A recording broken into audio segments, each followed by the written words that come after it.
All right, testing. Testing.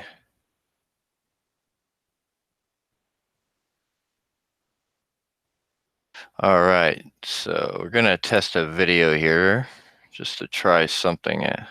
Try something out. I want to make sure the audio will work on this.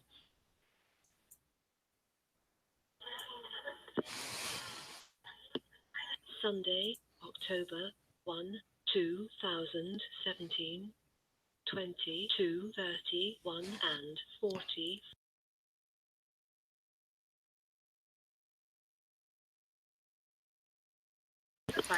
Cool.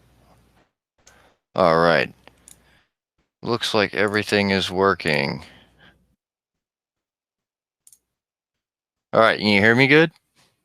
All right. Hi everybody, it's Patrick Hostis here. Hey, I wanted to do a kind of a live stream. I haven't done one of these for a while, so if I make a few mistakes, please forgive me. And I got my awesome daughter helping me moderate it here, so hopefully I won't screw up too bad. But I wanted to talk about kind of some of the updates. I've been researching this a lot lately. So there's been a court-ordered release of massive amounts of information. Some of it is body cam footage. Some of it is 911 calls.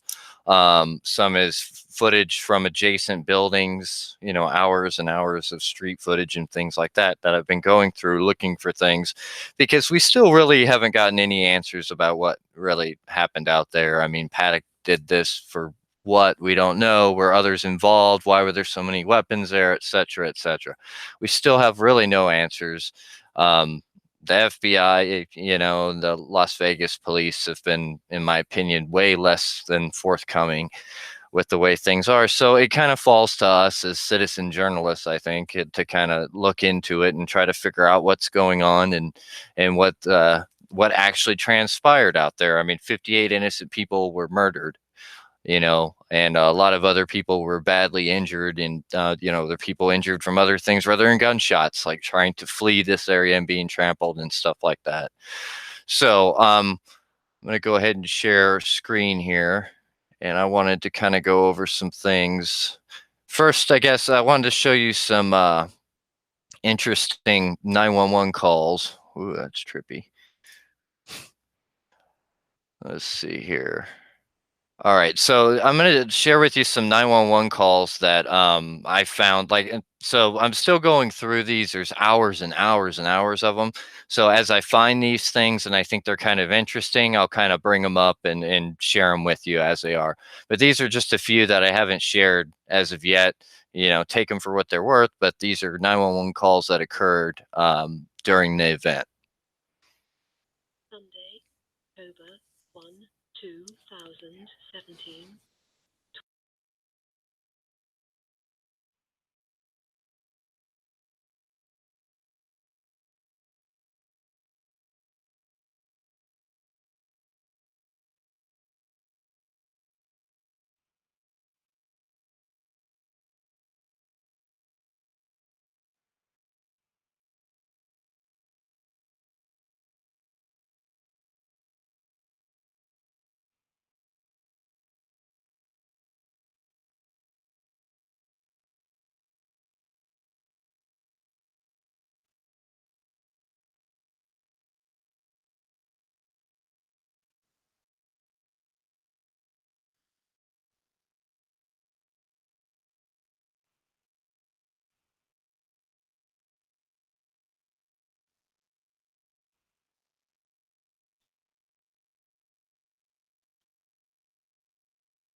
All right, so I guess that's not going to work out too well. I was trying to present some audio to you, but my partner in crime here is telling me it's not coming through too well. So I'll go ahead and we'll do it the other way here.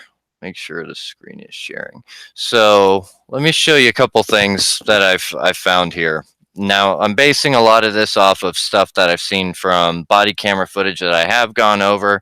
I'd like to share some of that with you, but I don't know how well the audio will come through. Maybe the video will if I share it on the screen, but just trying to share that 911 call with you, I guess folks could barely hear it, so I don't want to waste your time with that. But let me tell you what I got here. So what I've done is I've broken up the shooting positions that Paddock, or who they saying is Paddock, is had up here in the Mandalay Bay. I've broken them up into shooting position 1 and 2. Now, shooting position 1, they found allegedly 1,050 5.56 casings. Now, this is the type of rounds that are used with AR-15 type rifles, which is what they found primarily in that area. He had AR-10s and stuff like that, and I'll go into that in a minute, but let's just stick with the 5.56. So the effective range of the AR-15, and this is generalized, and the bullets will go a lot further than this. I'm just talking about the effective range where they'll hit a target and cause a lot of damage, typically, is 437 yards. So if we bring that up, and every one of these folks right here represents a fatality. And you can see that the largest concentration you get of fatalities is right there, right at the effective range of that weapon system. Now, some of these folks who passed away out here, I suspect they may have been wounded and were able to get themselves out to this far and perhaps passed away out there, or they were aided by others and brought out here and passed away. There's body camera footage of these folks over here. That actually shows I believe they were brought over there by a stretcher and passed away over there. And there's even a person found here and over on this corner. And this is way outside the effective range of any shots. I have quite a feeling that they were probably walking wounded somehow, or they were brought there. Now, let's talk about the AR-10. Now, in the other shooting position, they found 8 spent .308 casings, 7.62 casings, which are the type of rounds that you see for an AR-10. Now, these are heftier rounds. They go a bit further. Now, the effective range of an AR-10 goes out to 656 yards. Again, this is generalized. Now, if you see right here, that's right on those fuel tanks that he apparently was taking pot shots at were right at the edge of the effective range. So that would explain why he missed. I mean, it seems that he'd only hit it twice, even though he fired 8 rounds at it. And I'll show you where that's found in the FIT report here in a minute. So you can see, all the evidence, at least that I see. I know there's a lot of theories out there about other things, and I'm not denouncing what other people are saying or saying, no, that's not true, there was only one shooter and all that. I'm just simply pointing where the evidence is pointing to me. And I'm perfectly willing to look at other folks' evidence if they've got anything else out there. But from everything that I've seen thus far, this is what I'm seeing. Now, let me do a double check here and make sure my audio and video is going through okay. And as you can see everything okay? See the map okay? All right, just making sure we're doing good.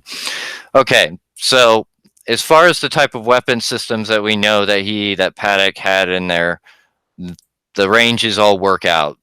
And especially you could see, unfortunately now as far as the layout of the concert hall, it was different on the day of the event, so there weren't these bleachers and stuff quite in the way, and everything was a little different. But the layout of where the victims are, I'm confident, is what was found in the FIT report, and also is where it can be. It has been corroborated by body-worn camera. So you can see there that was a danger area there, which kind of also is another reason that I was always wondering why they landed that SWAT helicopter out there. And there's still a lot of questions about what that helicopter was doing and all that, and they're legitimate questions, and that's an area that needs to be investigated. But I think they really felt like this area was well outside of where all the shooting was going on at, so they figured that's where they would do it. Why they decided to do it in this little area here at this Harley Davidson place is beyond me, but whatever, that's what they did. So that's that. So now when we go into the fit report, and for you, let me go to the top of it here for those of you not familiar with it. This is the preliminary report released by the Las Vegas Metro Police Department about the October 1 mass casualty shooting, otherwise known as the Las Vegas Massacre. So I've highlighted some of the more interesting things out here. You can see the area that was affected and the things like that. It's Oh, by the way, let me know if there's any question, any chats or anything anybody asks. By the way, yeah, if there's any questions or you guys want me to elaborate on anything or anything like that, just let me know in the chat, and my assistant here will let me know, and I'll answer your questions here. Like, again, I'm not the best at using this, so please bear with me when I'm fumbling my way through this technology here. Alrighty. So I'm going to go through some of the stuff as you can find it. It's easy to find online. I'm just kind of going to some of the parts that I think are important. So right here, this is talking about the fuel tanks that he was firing at. Paddock fired one fuel tank, missed the fuel tank, missed, and then there were two strikes. Apparently, at the very end, his last two rounds seemed to be on target. But the idea that was going to set those fuel tanks off and cause an explosion was kind of amateurish. That's just not how it's going to happen. And I actually know what I'm talking about because my first job in the military was actually to work on fuel systems like this. So I have a pretty good understanding how they work and what will set fuel off and what won't. And yeah, what he was doing was not going to set that fuel off. But anyway, back to that. So anyway, that's the part where it states right there about him firing on the fuel tanks. Now, in some later videos, I really want to get into this, and I wanted to show you guys some clips from this tonight, but I don't know if I'll be able to if the audio sucks and it doesn't work. It kind of is going to miss the point, so I might have to release them later. But some of these officers, like here, where it talks about Officer Varson and Hendricks arrived at the city core area on the 31st floor and began walking up. Now, there's some interesting things I've noticed in these body cam footages. There's some officers where they seem like they're raring to go. They just want to go in that room, and then there's others that are kind of like, no, well, I don't really want to do that, and I don't really want to do that, or I don't want to go in and let's wait for backup or wait for SWAT and things like that. So I really want to go through those body cam footage, well, with a fine-tooth comb, and I kind of want to figure out where these decisions were made, because it kind of seems to me that the person who decided to go in was, I believe it was that SWAT officer Levi. He basically decided, you know what, I'm going to breach a door and do something. So, I mean, kudos to him for at least doing something, but I have some body camera footage of officers that are there, I think, before him, that weren't held up by that L frame on the door that Paddock had put up there. But anyway, that's a discussion for a later time, I guess. All right. Now, this is interesting. So when you look through the FIT report, it talks about, okay, that where the officers were going. It talks about Paddock firing rounds like right here at 22:12, which is 10-12 hours.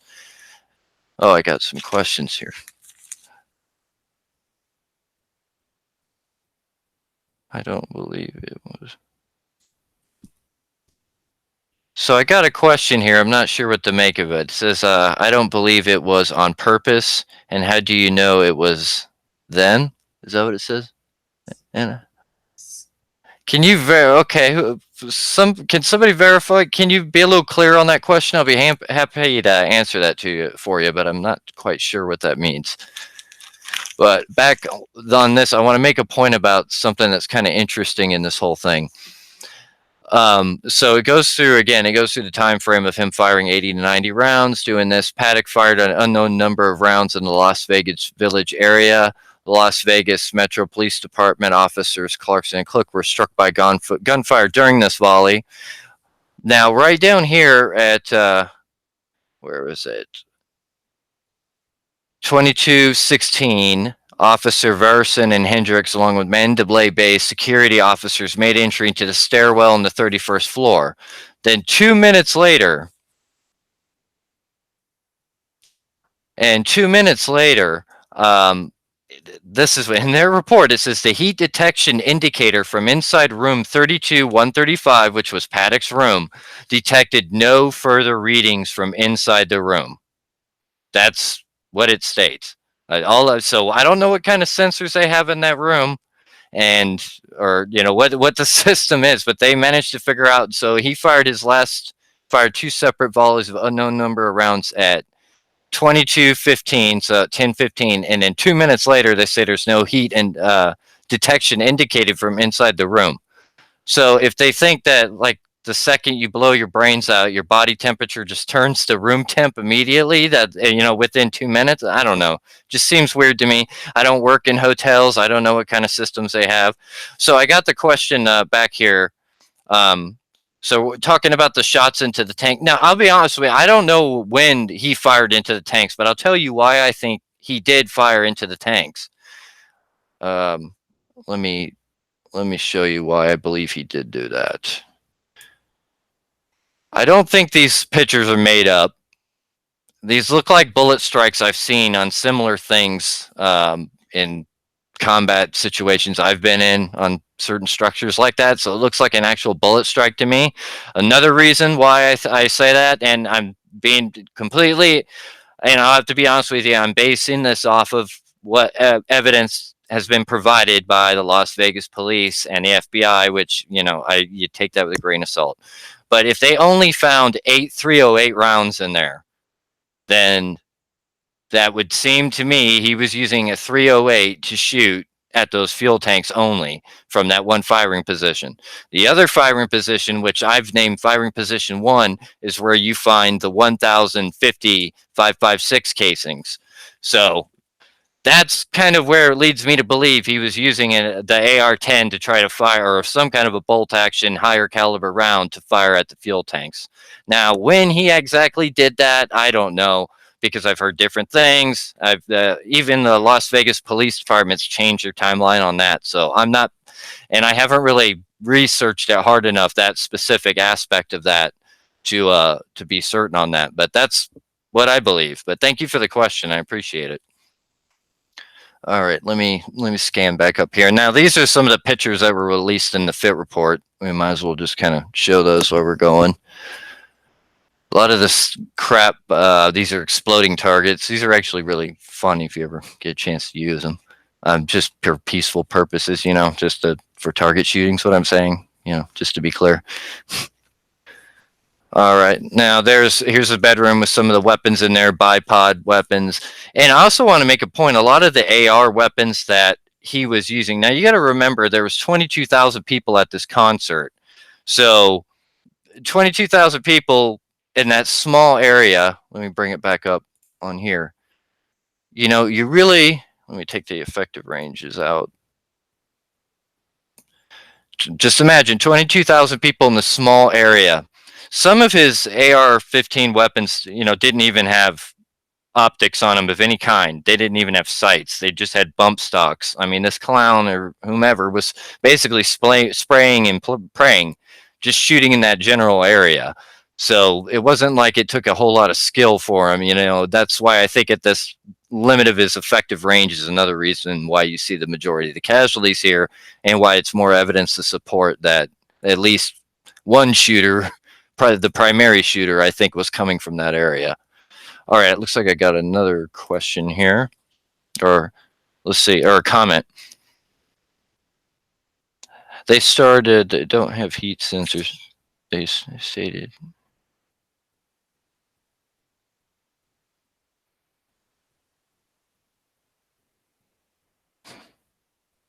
So they stated they don't have heat sensors, the Mandalay Bay said via phone call. All right, let's go. And again, this is based off what they're saying, so I'm not gonna, bet my life on anything on what they're saying, but this is the best information I've got to go off of right now. The heat detection indicator from inside room 32135 detected no further readings from inside of the room. Now, I don't know exactly what that means, but I can read, and that's what this thing says. So I don't, I don't know what it is. I can't, I don't work on the interior engineering of hotel rooms in Las Vegas, so I'm not positive what that exactly means, but seems a little unusual to me that within 2 minutes, I don't know. If anything, it just would kind of seem to me to be a way of saying, well, see, our officer shouldn't have rushed in. What was the point? The guy was dead already. You know, that's what kind of stuck out to me. I'm not trying to make an accusation like that. I mean, it's completely unfounded. I'm just saying if you were going to look at it as something, it might be a way of saying, well, he was already dead, so why should they have rushed in? Because right now there's a lot of heat on them about certain elements of the body camera footage, like I was kind of alluding to, where a lot of these officers are raring to go and some others didn't seem to want to go in there. So now that's starting to become an issue about, well, maybe they could have actually gotten in there and actually stopped some of the last bursts. Now that's what I'm really more interested in. If they could have actually gotten there and got to that room in time to stop at least some of the final bursts that hit the people there. That outside of that, I really, I'm not very interested in exactly what them moseying their way up there. All right, so let me go on to some. Now they have a pretty good list. Well, they have a complete list of the fatalities, but they don't. There's no coroner reports or anything like that that's been released or anything like that. So I cannot tell you exactly. I mean, one thing that would be helpful is if they could pair some of the bullets from these victims to the rifles that were found in that hotel room. That would definitely be helpful, but I don't know if that's something that'll be forthcoming. Sure, I got a question here. Have the link to the police reports. Yeah, I will do that. Let me give me a second here. Remember how I did that. Let me do this. I'll add it. I'll put it on the. I'm gonna leave the comment section on this video, and I'll put it on there, or I'll post it on a follow up video. I promise I will get that to you. What's that? Yeah, I was thinking about that. All right, let me stop sharing my screen for a second. I'll see if I can do it that way. So bear with me, because it is a really good report, and I highly advise folks should go ahead and look at it. You see, because it comes on like one of these here. Oh, right. Like oh, is it, would it go to it?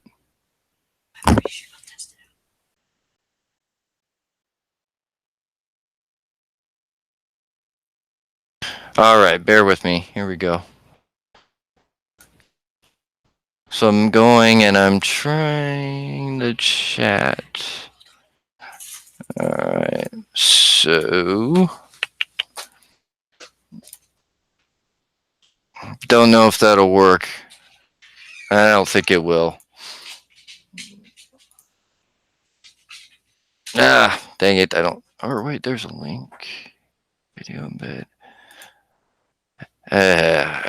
Give me one more second on this. So I'm going to do it the old-fashioned way. I was trying to do it from my computer where I had it saved at, but of course that didn't work. Fit report, Las Vegas shooting. All right, there we go.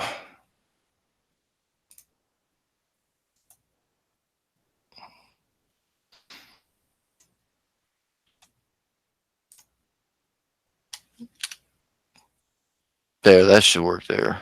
All right, cool. Did it go through over there?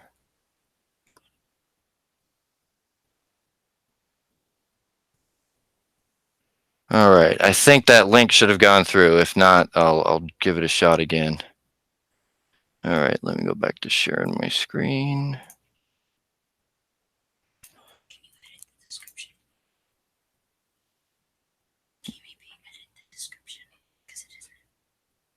Description. All right, hold on.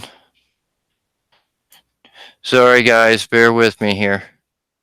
What were you talking? See, it's right there. Group chat. Oh, was I adding it to the wrong chat? Okay, so where's the live chat? Oh, so I totally screwed it up. Okay. So I go here. Oh, Oh. so I totally. Okay. All right.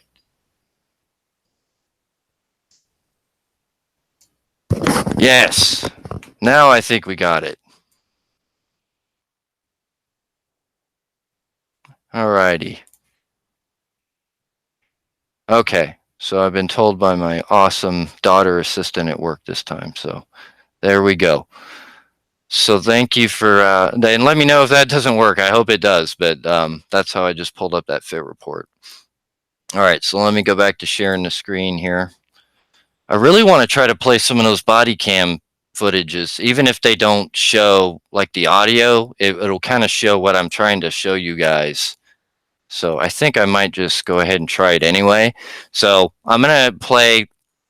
Let me find it here.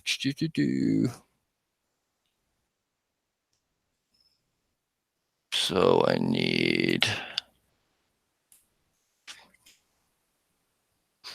Say what? I like it, so I know it's there. Sorry, I'm talking to my esteemed assistant here. All right, so the first 30 seconds of any body camera, you know, for whatever reason, they make them the way they don't have any audio, so you're not going to hear it anyway. The first 30 seconds. And the reason why I think this video is so important is because number one, these officers take a position and they're looking up at the Mandalay Bay and they're sounding like they can see it. And then they run like right underneath the shooting and they're both looking up. And one of the officers, the one wearing the body camera, actually points at it. Now, and these officers go into the elevator, and that's where one of them seems like they both kind of seem like they're raring to go. But then once they go up there and they meet up with Jesus Campos, everything seems to kind of all the adrenaline seems to have gone out of them a little bit. But here we go. So maybe you'll hear some audio on this after 30 seconds, maybe not. But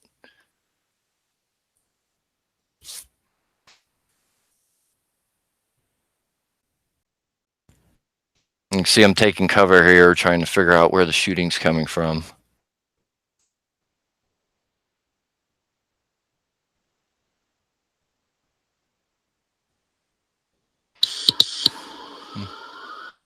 I can't see anything. You see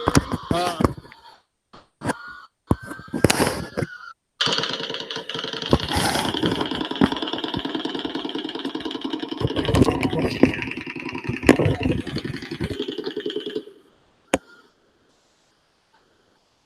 '59 is coming from like the 50 or 60th floor, north of the Mandalay Bay. It's coming out a window. You got advance on there, dude. All right.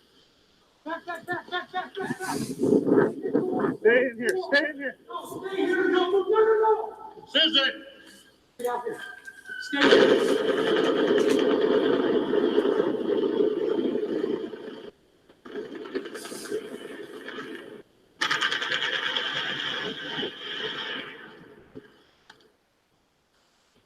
See him looking here.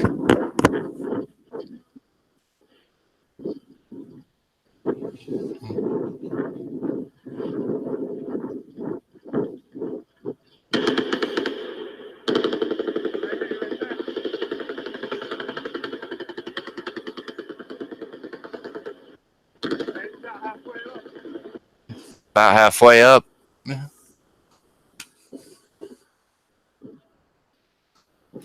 And you can hear him. So he's saying he thinks it's about halfway up. I mean, I don't know. You're looking at that area. I mean, from down there looking up. Yeah. I mean, I guess it would look that way. That's the same thing that the officers that were pinned down over here were saying. So to them, it looked that way. There's also that strobe light that's about halfway there that unfortunately people kept reporting as being gunfire, being muzzle flashes as well. Let's see.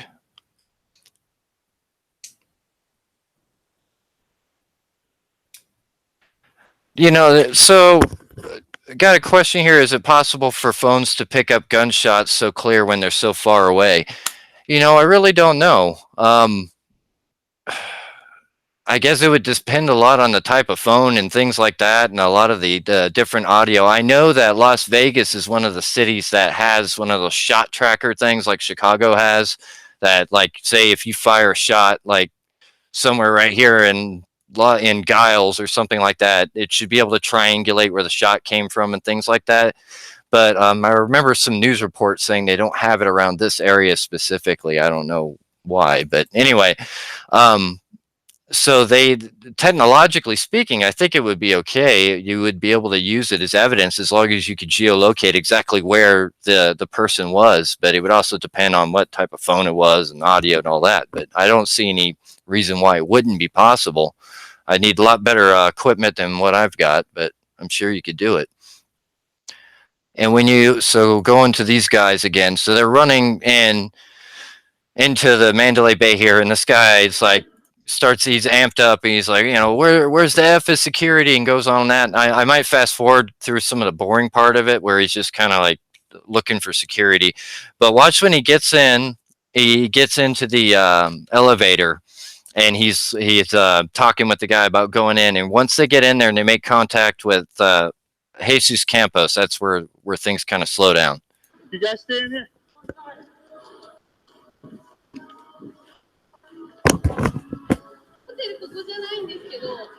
Stay here.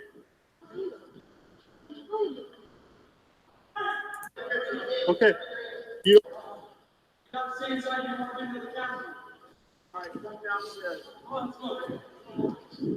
You guys stay in here. I am in the casino, man.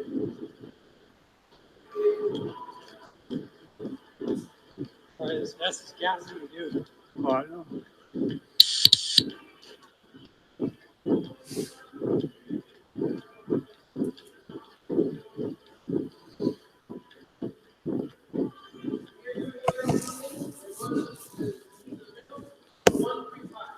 That's what.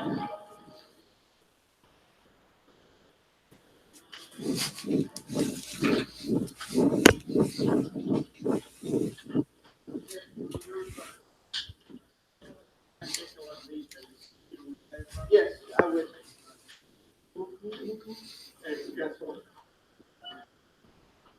Yes. No, the 32. 32? Yeah, 32, 32, 32. Is it confirmed? Yes, the 32. Are you sure? Yes. Do we have access to get into that room? My masters are all up there. I'll leave you guys halfway. Fucking breathe. Good?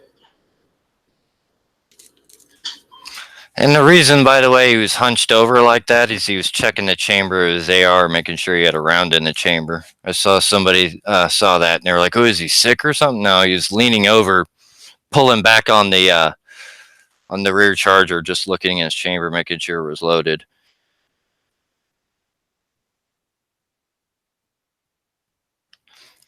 Yeah, so it looks like I got an interesting comment here that somebody gave me here, and I'm going to paraphrase it, but it says, many people, including a baby, that were in the same hotel slept through this. How is that possible on the room 32nd floor?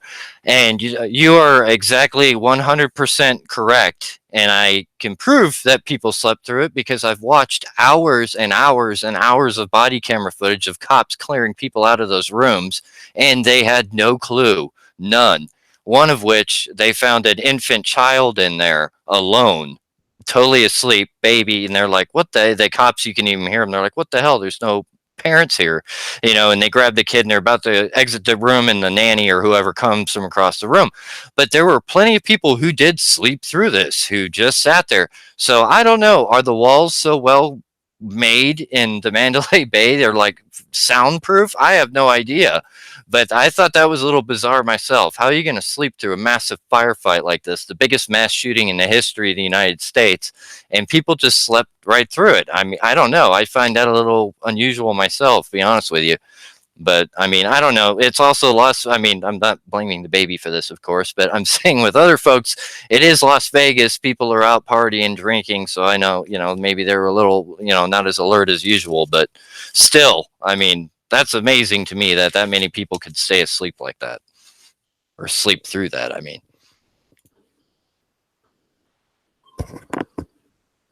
So I'll leave you guys halfway down to the meal of my manager.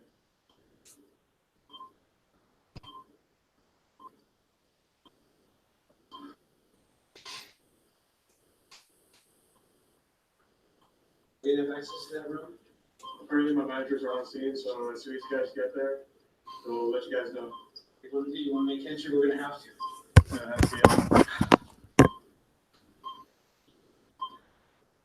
see, at this point, they're all ready to make entry. I mean, what else? You know, they pretty much realize that's about the only option they have.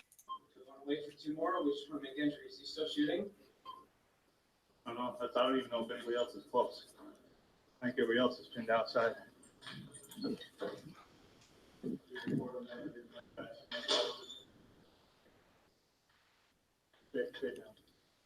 Yeah.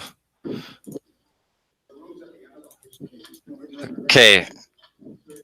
Okay, so this is when he walks up on Jesus Campos. He's up there with one of his pant legs cut off. I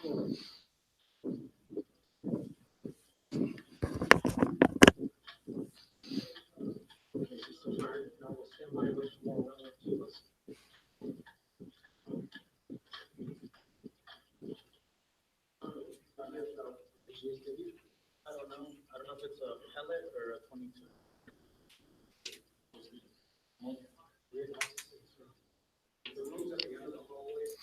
Interesting side note. I just wanted to point this out. That Jesus right there just said he thought that he got hit with like a 22 or something like that.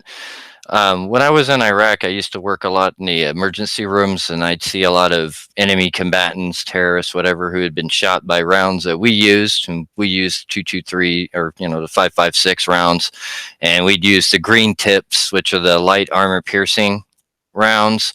And they would actually, I'd seen plenty of wounds on people where as long as the bullet didn't tumble and it just hit them directly on, from that type of round, it would typically just make a clean in and out wound. So I'm not at all surprised that he caught a round and is like that. So I'm assuming that Paddock was probably using a form of round like that. I don't think he was using some sort of a polymer tip hollow point or something. Otherwise, I think Jesus's leg would be in a lot worse shape than it is.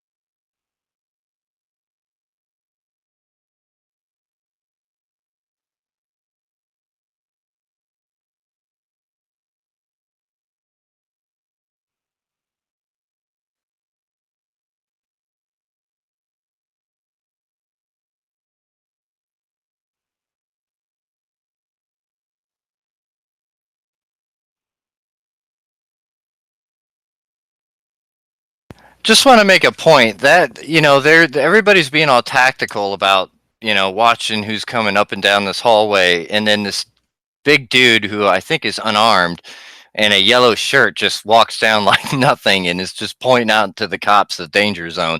I find that a little weird. What room is the number?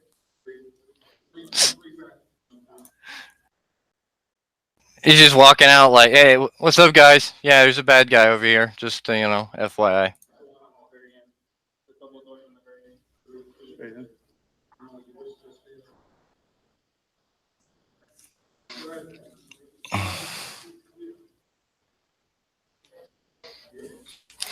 Got a question here about where Compost actually got hit. Apparently, he got hit in the leg. I've tried to enhance it a little bit to see where he got hit, and the best that I could see, and again, my software is not the best. I really need to get a Patreon or something. Or which leg? It was the left leg when that's where the pant leg was cut up, but somewhere in that leg. And from when I tried to blow up or increase the image a little bit, it looked like it was in the center of the calf somewhere.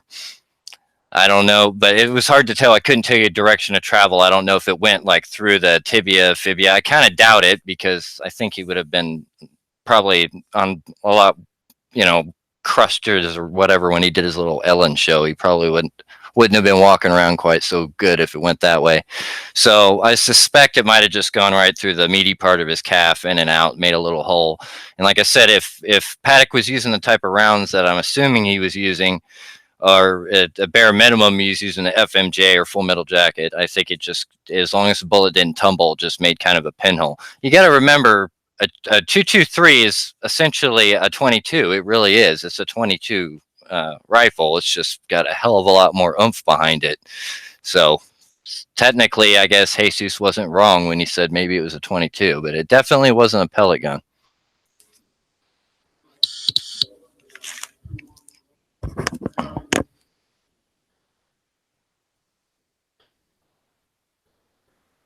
And you'll see Jesus wander up here again. Here, let me fast forward. What kind of? So there's Jesus there. You can see his leg right there.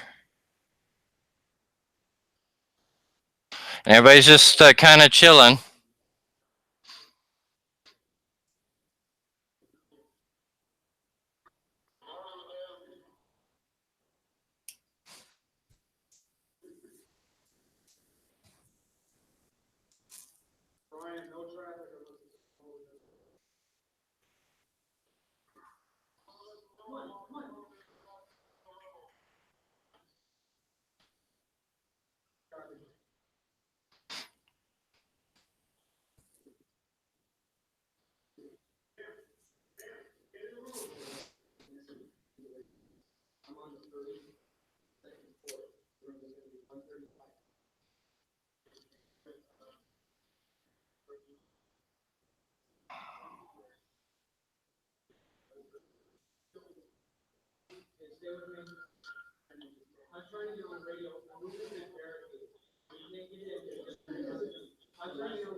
So these other cops just got there, and you can hear that the bigger guy in the front there, he wants to just go in, and they're trying to say, no, we can't go in because of, he'll shoot us, or there's some dessert cart thing in the front.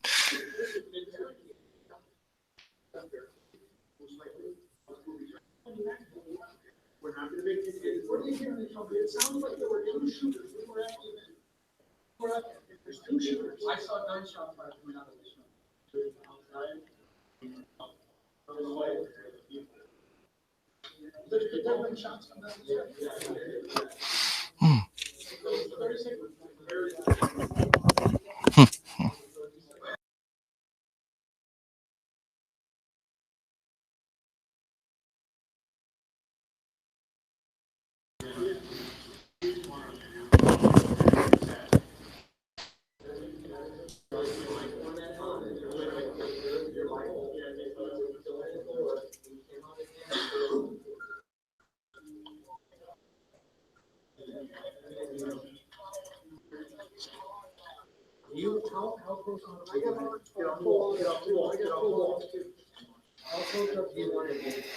Now, from like this point on, they're basically going to just go and clear this hallway all the way down. It just goes on and on and on and on. I mean, I've watched it all numerous times looking for things, and yeah, you can see. I mean, they got pretty good method of it. Maybe I'll show you a little bit of it just so you can see what it looked like. But they got a pretty good method where they do 4 rooms at a time.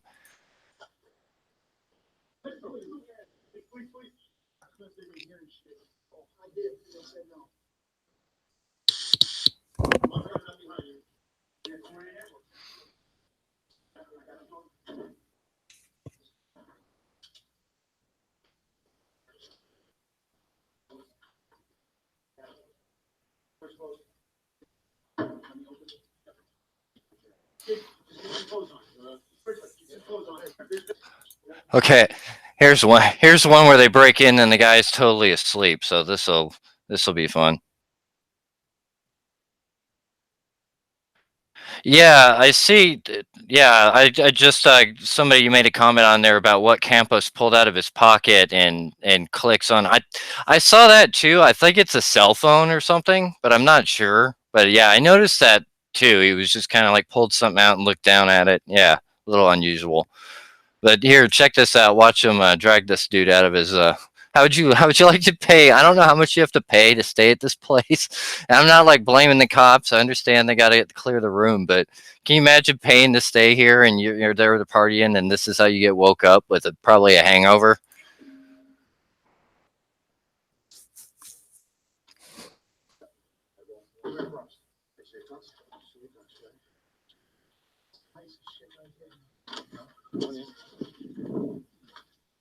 Please, get up.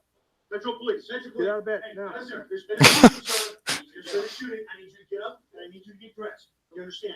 Let's go. Come on. I don't care if you're naked. Just get your clothes on. Quickly. I do. Let's let him. I do. I care. We got one coming out.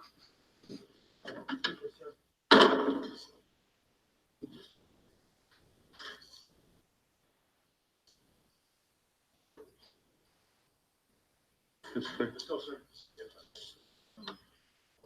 Look, there, your wallet's right here. Here's your wallet. Here's your wallet. You got some shoes. That's all you need. Phone. Oh, give him a shirt. Give him a shirt.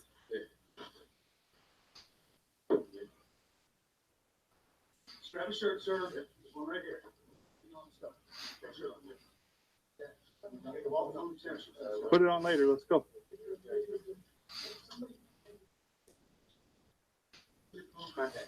One's coming out. One's coming out. Yep.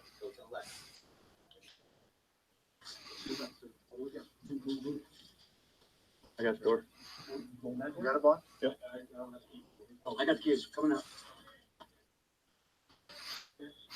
And it just goes on like that for quite a while. They go down all the way through. Then they breach. They're basically blocked up here when they breach the door. When Levi and them do that, and then they kind of hold in that area, and then SWAT tells them to go back and check all the rooms again, and it just goes on and on and on. But the beginning part of that is very interesting. Yeah, there's another comment here about I don't understand why Jesus didn't get medical attention. Neither do I. I don't understand why. He wasn't, from what I could tell, he didn't look like an armed security officer, so he wasn't under any kind of legal reason, legal mandate that he had to stay on scene like law enforcement would have or something. He didn't have anything like that. He wasn't being particularly useful rather than just showing off that apparently bullets were whizzing around in there. Yeah, I don't know. It's a little weird. I mean, if I took a round in a leg, I mean, if I'm unarmed, I'm not sticking around. I'm getting the hell out of there. I mean, that's the cops' problem at that point. But yeah, I don't have an answer for that. It doesn't make sense. All right. Let's see if I don't know if you guys want to see any more of these interesting body camera videos I got, or let me see if I've got any other interesting ones.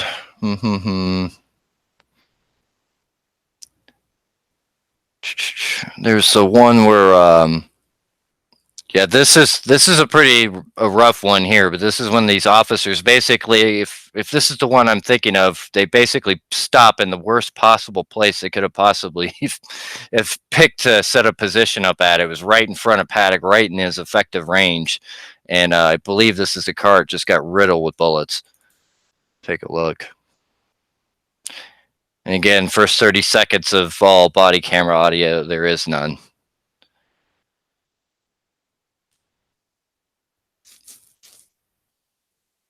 If there's any specific body camera stuff you guys would like to see, put it in the comment section, and my assistant here will let me know, and I'll see if I've got it in my archive, and I'll show it to you. Or any other, I have footage of other type of stuff. So if there's anything in particular, let me know. I might have it in my archives.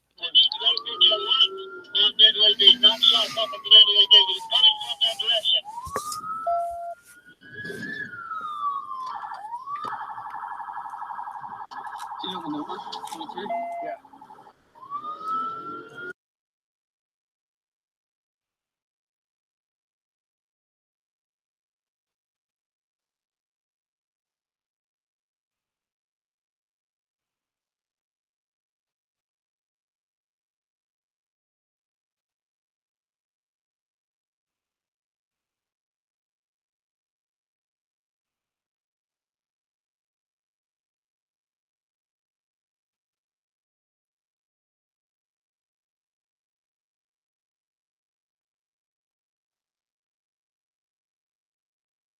Got a question here from somebody in here about asking about the fireman. A lot of the police say they didn't rush into Paddock's room because he had rifles, and a lot of them had pistols and this and that.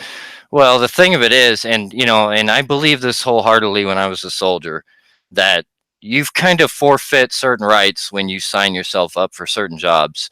And I knew as a soldier I could be ordered to go and to die, and I almost was. I got wounded, I got injured, so and that was just part of the name of the game.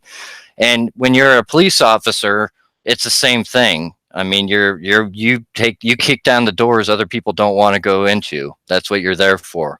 That's why you're not paid very much. That's why these career fields have such honor to them, whether it be a soldier or police officer, because it's altruism. That's what you're supposed to do. So in my opinion, they should have rushed in there immediately. And a lot of them had assault rifles. They had the exact same type of rifles they were dealing with. Yeah, they didn't have bump stocks on them, but a lot of those, if you listen to the body camera footage, a lot of the police officers even mention they have fully auto ARs. So one of them even says, "Hey, dude, if he pops out, I'm gonna go full auto." And he's like, "Mine's got full auto, so I'm just gonna dump my whole magazine on him." So they had fully automatic weapons and everything that they had, that Paddock had.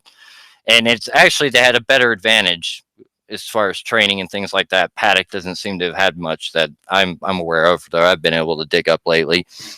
And the other thing is he's using bump stocks. Bump stocks suck. They're not accurate. They're not good. I mean, they're not for good accurate fire. So yeah, maybe he would have hit a couple cops, but I mean, they would have definitely have overwhelmed them. So skill would have prevailed. Skill, teamwork always prevails, in situations like that. I think that when police are faced with situations like this, I think they have to go in regardless of the odds.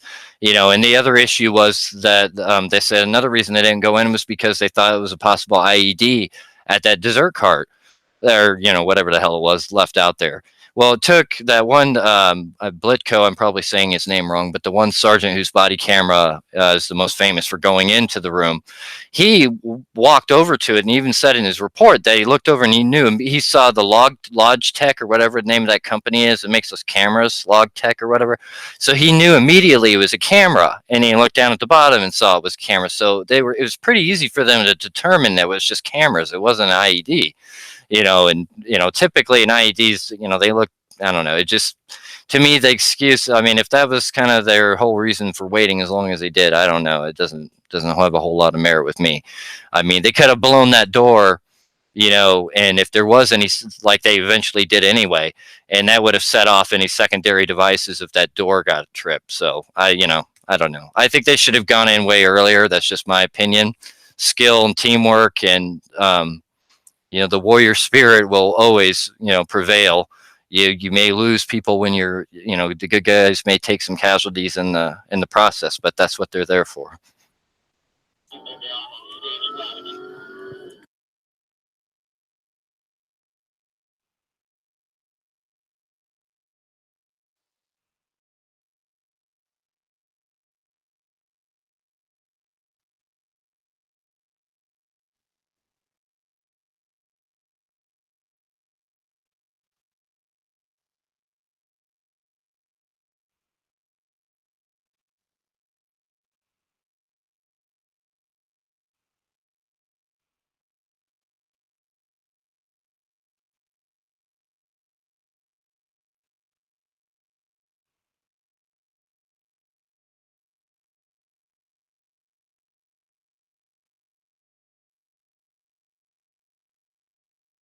You can see Mandalay Bay there right on the right, and they're driving right up to it. Somebody in the CP, can you tell me where it's coming from?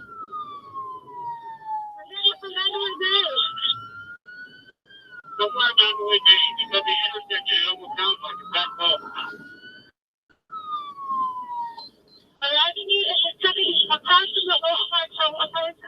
close. Across from the west. It's sounding like an elevated position at the time. 790, right? I'm going to pull the strike team, Mandalay Bay and the boulevard. I need 5 officers on me. We have multiple casualties, GSW with the medical check. Multiple casualties.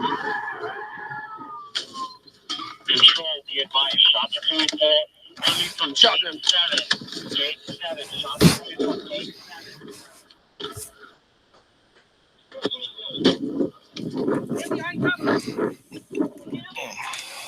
Yo, come here.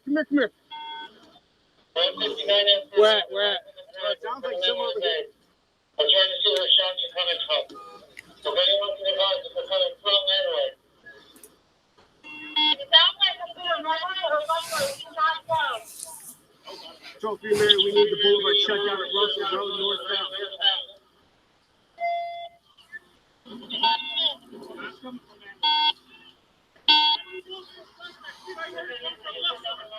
It's coming from across the street.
And they get him out of there, and they get him to medical care, and he's fine. He took one in the arm there, but I think he'll be fine.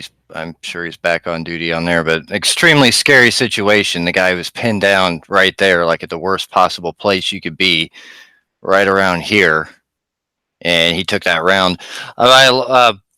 So my daughter told me a lot of folks in there have been thanking me for my service in the military, and thank you so much, guys. It means an awful lot to me. I really, really appreciate it. It means an awful lot. I don't know what else to say about that. Just I really appreciate it. And another comment in here about the fit report about, I'm assuming you're talking about officer, and I'm probably saying his name wrong, Blitko or Bitko. I'm sorry, I'm not trying to say his name wrong. I don't know about what the fit, I can't tell you off the top of my head what the fit report said. I'm going off the body camera footage when Levi went in there to put the charge on the door, maybe slightly after, I can't remember exactly when. He leaned over there and looked at it, and when he goes back into the stairwell, he tells the other officers, "Hey, that's a camera. I looked at it. It doesn't look like an IED."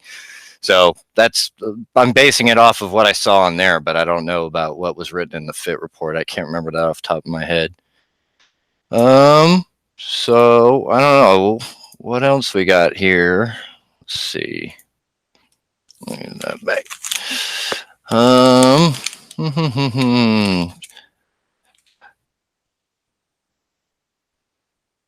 And we got some. So we can go back to the fit report. I had a few more things highlighted in here though that kind of stood out to me. If I can find them. And by the way, I thought their final report was supposed to be out in July, but I haven't seen anything about when that's going to come out. Have any of you heard anything? If you have, can you put it in the comments? Because I sure as hell haven't heard anything. What is this? Ferris Eric, yeah. Oh, this is talking about, so this is the child that was left in the room. I highlighted this. I thought it was a little interesting. That was talking about the little baby. It was left in the room, and they discovered the infant alone in the room.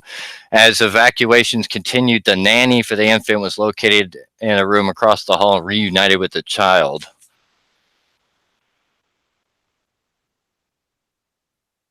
Oh, according to Campos never saw. Oh, yeah, I don't.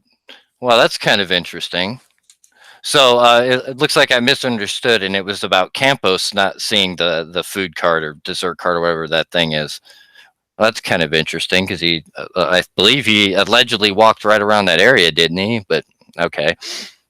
But maybe he wasn't paying attention. I don't know, or maybe he went there afterwards. There's so many questions. There's a lot of cameras throughout the Mandalay Bay, but there doesn't seem to be any down these hallways, at least that they've released. I wonder if that's some of the stuff they're holding off till the end. I don't know. Just there's so much. Why does it have to be like pulling teeth to get anything out about this report? I mean, if it's true that Paddock is the killer, he did it. That's it. There's nothing else to it. Why the hell don't they just release everything? Why are they doing this? This just obviously there's something to hide there, and I'll tell you my own person. This is just my personal opinion. Paddock has some kind of unusual connection with the government somehow. I don't know what exactly, but this is a guy who worked for Lockheed Martin. A lot of people who work for Lockheed Martin go into working in the black projects, shadowy parts of the government, whatever you want to say, but they end up getting into these kind of government jobs like that. He owns a private plane. He sells it to a government contractor that does intelligence work for the U.S. government. I mean, just weird little things like that. His playboy lifestyle that he make online gambling. I mean, I don't know. There's just a lot of questions that it shouldn't be this hard to get answers out of these people, but for whatever reason it really is. Now this is primarily this is off the FIT report where the fatalities were found. This is them showing it. This is what I tried to duplicate on my little Google Earth image over there. And some of the outlying areas outside of Mandalay Bay, or out of the Route 91 festival there.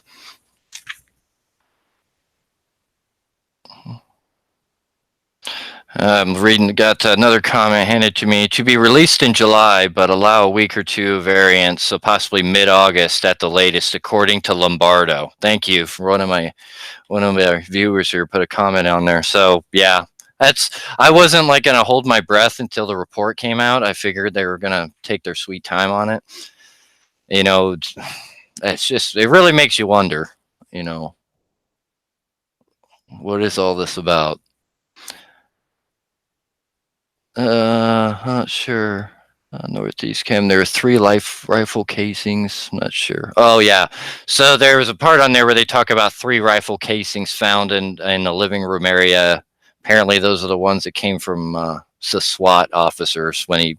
A lot of people. I'm not giving that guy a whole lot of shit about that, breaching the door and then firing off a burst from his. I mean, that stuff's nerve wracking, man. I've had to kick in doors before. It's not fun.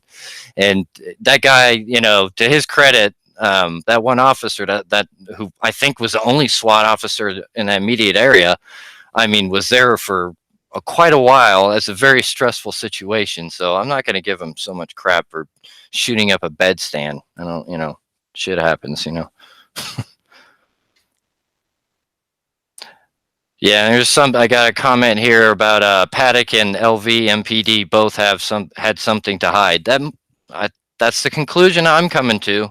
There's something there. And did you notice? I'm serious. Did I really want to know? Did a lot of people notice the big change when the FBI came in Lombardo?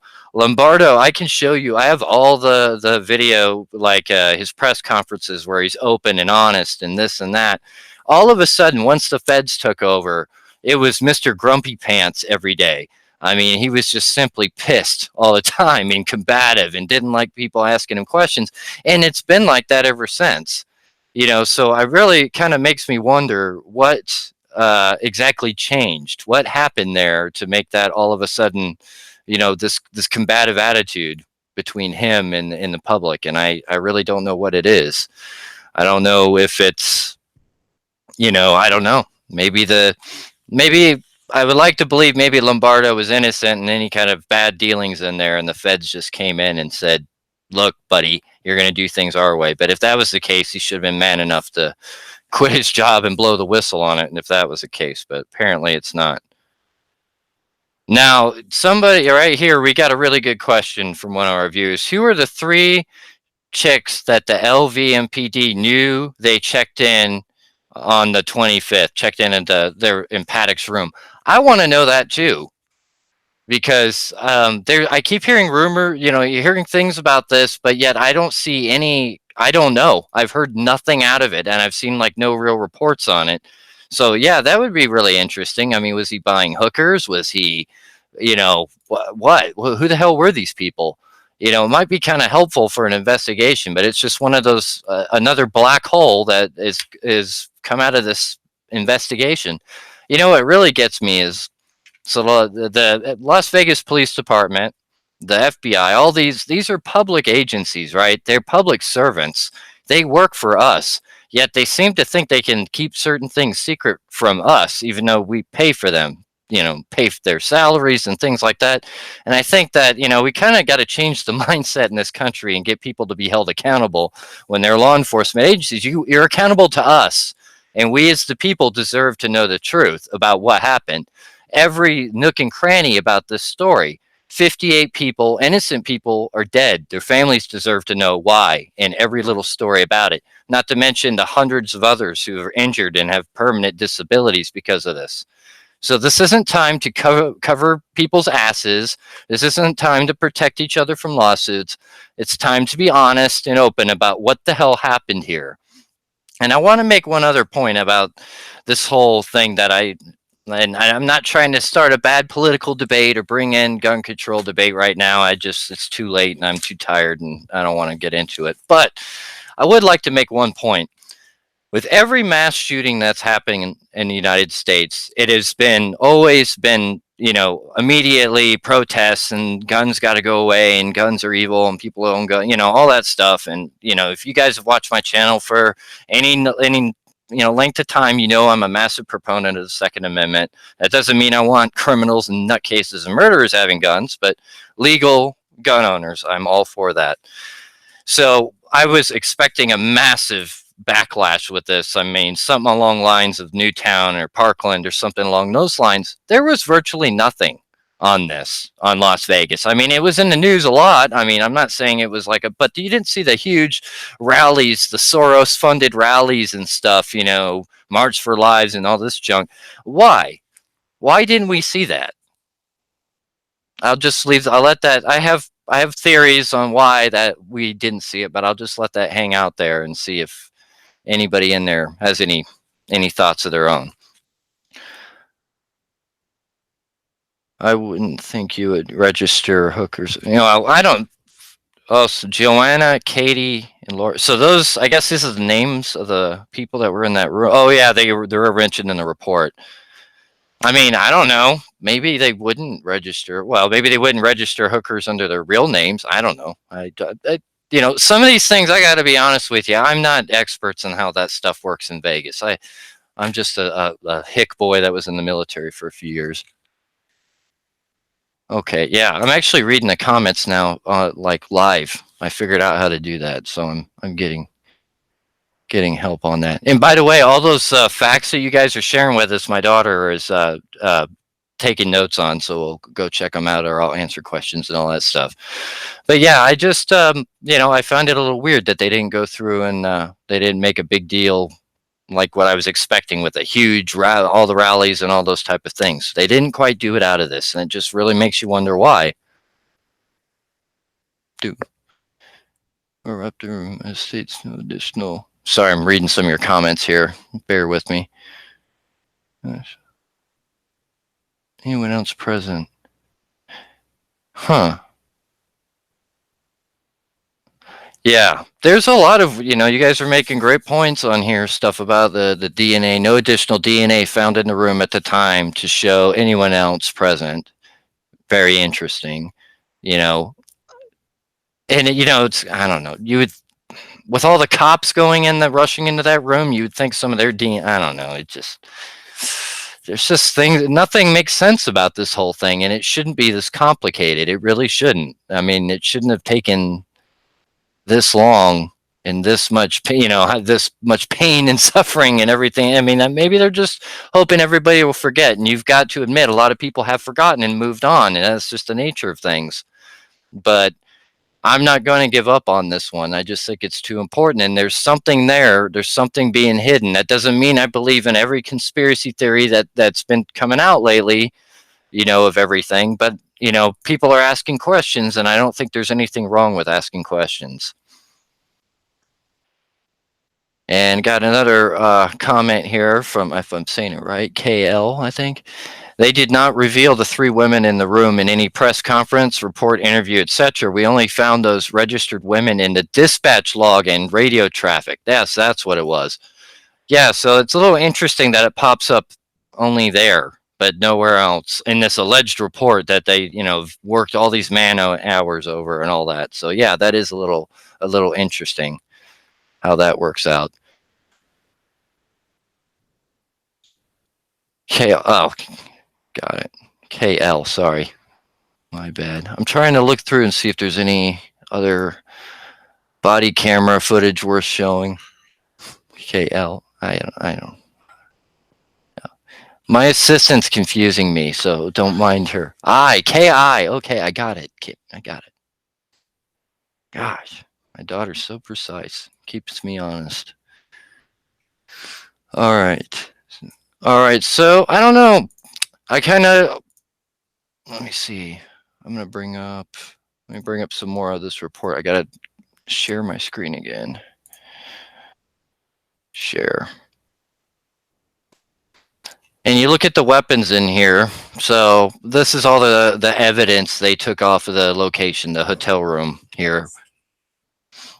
So they took an L, that's the L bracket that they breached the door. I think they have pictures of it later on. 2 surveillance cameras from room service card outside room 32-134. Bullet fragments, I guess, from when he fired down the hallway. Oh, one other thing, in case I forget, buried in this report, it also says that Paddock had kiddie porn on his computers, which I thought the hard drives were missing, but I'm serious, it's in there. I'll see if I can find it when I'm scanning down this. But yeah, I did read that somewhere in there, and I thought it was a little ironic because his brother got hemmed up for the same thing. And now that, like a couple days ago or whatever it was, they just announced the charges have been reduced or dropped or some crap. So I don't know. I found it weird that seemed to be in there. So looking down at the weapons, you see, typical AR-15s, way more than one person would need to commit a crime. That's for sure, which I find a little unusual. I mean, these, most guns, like, you can reload, so I don't know why. That's another thing. I mean, I got to be honest with you. I think more people were supposed to be involved in this. I don't think you don't bring enough weapons to arm a platoon just for yourself. I mean, are you really that lazy to reload? I don't know. Anywho. So down here, you got surveillance camera, not mounted. Baby monitor camera, not mounted. Surveillance camera mounted to room door peephole. Sledgehammer. Spotting scope, binoculars, expended. Now, this is the expended 223 rounds, approximately 1,050. Cellular phones, so he had multiple phones. Driver's license. Polymer 40 round AR-15 mag. So I've heard, somebody said they'd heard that that apparently a maid says she saw weapons in the room. I heard that rumor as well, and I tried to research it, and I could find no credible source for that. So as far as I'm concerned, that's false. I don't think it's real. At least if it is, I couldn't find it. I mean, it's something worth looking into, but I could never find anything on it. What else do you have here? Power drills, suitcase, empty rifle magazines, blah, blah, blah. Ruger AR-10, AR-10. Now, with these AR-10s, which are the 308, 7.62, a little heftier round than what the AR fires, they found only 8, you see right here, 8 expended casings. So I'm assuming those are the 8 that he fired at the fuel tanks or whatever, or at least that's what they're alleging. I don't know. It is what it is. And the rest of these weapons is stuff they left at his house. You know, he had a lot of handguns and ARs and stuff like this. Arms dealer, maybe? I don't know. I mean, that's a lot. I love guns. I mean, I absolutely love guns. I would buy so many guns if I was rich and didn't have to work 50 hours a week to barely scrape by. But let's pretend like I was rich. I'd buy a whole lot of stuff, but I don't. I think even this is a bit much. I mean, and a lot of them are the exact same type of weapon systems. You know, you have this exact same type of AR, Daniel Defense, AR-10, FNH, AR-10. There's not that much, but a difference. AR-15, AR-15. Just seems a little weird to me. And then down here. Okay, so here, interesting part about the ammunition. Several types of ammunition were located within room 32135 and 32134, loaded into rifle magazines for both the AR-15 and AR-10. The magazines were loaded with hollow point and polymer tip hollow point ammunition. The AR-10 rifle and the bolt action were loaded with tracer, frangible, incendiary, armor-piercing incendiary ammunition. So that's interesting. With hollow point, polymer tip, hollow point, AR-10. Interesting. They see it did have armor-piercing rounds in there. That's interesting. Complete breakdown of ammunition types, rifle magazine, expended casings will be documented in the final report, which will be available whenever the hell they want to give it to us. There were approximately 1,965 leads investigated. This is more of them kissing their ass. I don't want to go through that. Now here, Google Maps, like Google Images and things that they were able to get off the computers. You could see he's looking at Red Sox team store. He was looking at open air concerts, apparently. Bing searches for Mandalay Bay. This was Life is Beautiful. That was another concert venue that was going on right before that day. He had also rented a hotel room right next to. Suspect's autopsy. They don't really give a whole lot of detail on this. Allegedly blew his brains out. So there's that. His vehicle had a lot of that, what is that crap? That, shit, I'm forgetting. That stuff you could shoot and it explodes, the targets. Whatever, it'll come to me. But he put a lot of those in there, so a lot of people are suspecting he was going to make that some kind of an IED. You could shoot it. Apparently, if you actually would have fired into that vehicle with that amount of reactive targets in there, it actually would have caused a pretty good explosion. So maybe that was part of his plan. I don't know, or part of somebody's plan. See, now here's where their preliminary findings are. Paddock acted alone. Thousands of hours of digital media were reviewed, and after all the interviews conducted, no evidence exists to indicate Paddock conspired or acted in collusion with anybody else. This includes video surveillance, recovered DNA, and analysis of cellular phones and computers belonging to Paddock. No, and it just kind of goes on from there. Basically saying, oh, here we go. Security Officer Campos was not shot with a BB gun, but rather sustained a gunshot wound from one of the rounds fired by Paddock down the hallway of the 100 wing of the 32nd floor. Security Officer Campos did, in fact, have a pre-planned vacation to Mexico to go visit his father, and Security Officer Campos asked for law enforcement for permission to make the trip. That was because he made a trip there, and everybody thought he was trying to escape or whatever. One aspect of the investigation, financials. Apparently his financials weren't great. I don't know. When you have a few million in the bank, you're doing pretty good as far as I know. But okay. And there's that. This is that L bracket he bolted, so SWAT couldn't make an immediate entry in there from this door into there. There's the dessert cart that Mr. Campos missed, I guess. Here's the little camera. One down that way. And these cameras were all jacked with because that officer, Sergeant Blitzko, the one that, I know I'm saying his name wrong again, but that gentleman, when he went in there, he mentioned that he kicked them over so they weren't, if somebody was still alive in there, they weren't able to see what they were doing when they were getting ready to breach the door. And more pictures in there. This is what I call firing position 1 over here. See him. I don't know. This just doesn't ring. Just doesn't add up at all.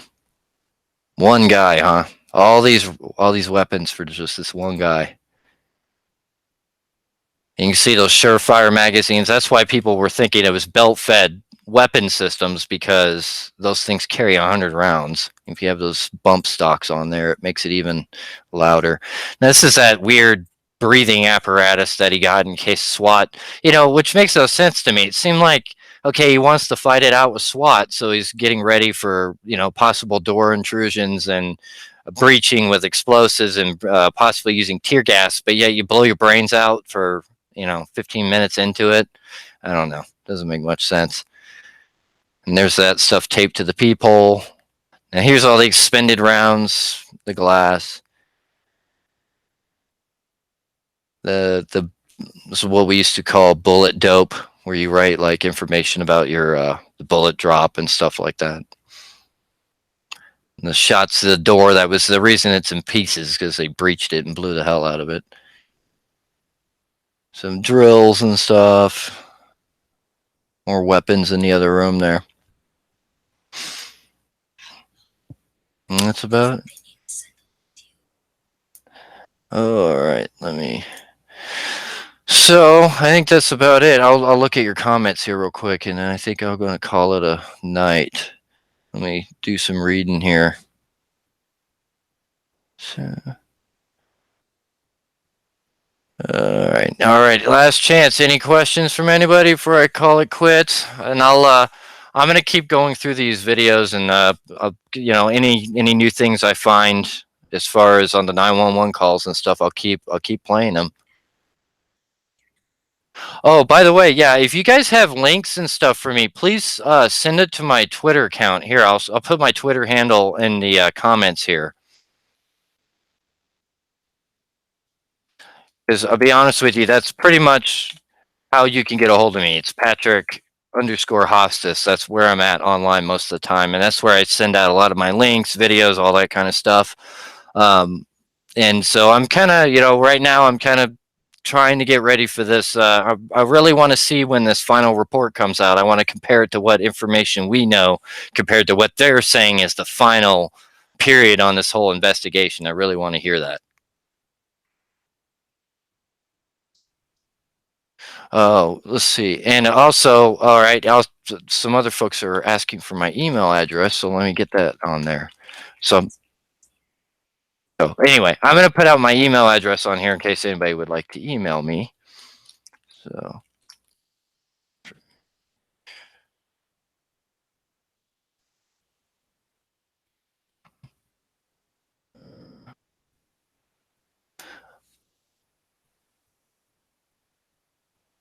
All right. Okay. So with no bulletproof vest, no. Yeah, that was one interesting thing too. On there about that there was no bulletproof vest or anything. He was one thing about Paddock's just like laying there with no, I don't know. You would have thought he has all that gear and all that, all the weapons and stuff, and he couldn't even get like a magazine holder to put on his belt or something. I don't know. It's just weird. Weird. Anyway, all right, guys. Well, keep up the good work, or trying to do the good work, I guess. And I'll keep going through these. I still got several hours of the stuff to go through, so it's going to be a while. I've got some more stuff I was hoping to play tonight, but when I tried to play the 911 calls over the live stream here, they weren't coming out very well. I mean, so I don't know. I think maybe I should have to do it. Oh, well, let me see. Jen's got another question further up the chat. All right, I got to find it. Oh, connection to the CIA. Yeah, I think that's a good possibility. Matter of fact, if I was going to say any agency, I would say he would probably be involved with them. Lockheed Martin and the CIA go way back. They worked together on the U-2 project, way back in the 50s and all that. And they've worked together on several other black projects, up until, look at a lot of the drone technology we're using today. So it's not uncommon for CIA and Lockheed Martin, vice versa, to use each other as kind of recruiting tools, or at least they kind of collaborate, network, and work together. So I wouldn't be surprised at all if he had some kind of identification somewhere that said CIA on it. Maybe he was somehow connected with him, dealing guns with him. And for anybody to say, oh, that's not possible, the U.S. government wouldn't sell weapons or do things like that. What about Fast and Furious? Remember that in the Obama presidency, which had no scandals, apparently? Sorry, it's hard for me to say that without straight face. But anyway, you remember that, where the Attorney General and the Department of Justice sold weapons to Mexican gangbangers, drug cartels, and they ended up getting a Border Patrol agent killed, murdered. So, it is perfectly within the realm of possibility that the government would be involved in something nefarious and dirty like this. Look up for the check. But, these are all, we got to work together. We all got to work together on this and take, every little bit of evidence helps. And, please don't think I'll just discount any theory just outright. I mean, a lot of you know that have been following me for a while. I'm not a big fan of the helicopter theory. I think I have some pretty good reasons to back up why I don't think there was any shots fired from the helicopters. But that doesn't mean I'm not willing to listen to new evidence or new evidence that people bring up. I am willing to look at anything and evaluate it. I can't promise you what my final analysis of it will be, but I will definitely look into it, and I will definitely take it seriously. And with that, I think I'm going to sign off, my friends. I'd like to thank you all for joining me tonight, and we'll do another one of these soon. If you guys like me doing these type of things, I'll try. Now that I know the technology a little bit better, I'll have it a little bit better planned out, and I'll get some stuff out to you. All right, everybody. Talk to you all later.